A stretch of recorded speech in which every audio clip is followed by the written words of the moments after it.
Bien, ici, nous sommes sur la route de l'Escar à l'aérodrome de Pau-Pyrénées. Cette chapelle donc, a été érigée en 1929, abritait la première école d'aviation en France et même en Europe. Et en 1909, les frères Wright sont venus effectivement faire des vols d'essai ici. Et elle était abandonnée et laissée un peu à l'air libre. C'est devenu un squat. Une équipe de fous furieux, on peut appeler comme ça, en 1995, ont décidé de faire revivre cette chapelle de ses cendres et ont constitué une amicale de la chapelle de l'aviation, de l'Escar.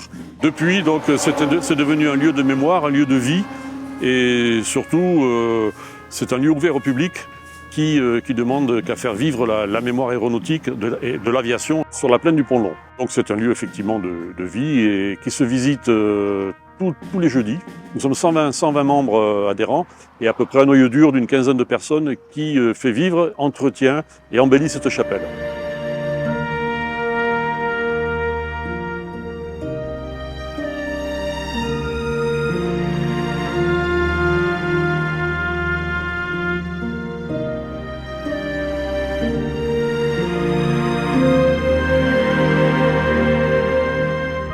Donc on a monté une extension derrière moi qui est de 20 mètres carrés au sol.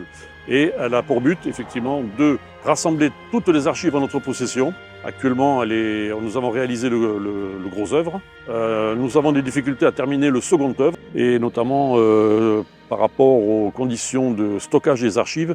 Il nous faut donc une climatisation, des humidificateurs, il nous faut des conditions particulières, une isolation irréprochable et ça a un coût tout ça. Donc effectivement, nous sommes un peu au ralenti par rapport aux rentrées d'argent que l'on espère assez rapide et de manière conséquente. La souscription est ouverte. Bon, le mieux, c'est de nous contacter via notre site chapelleaviationmemorial.com, mais sachez que chaque euro est le bienvenu.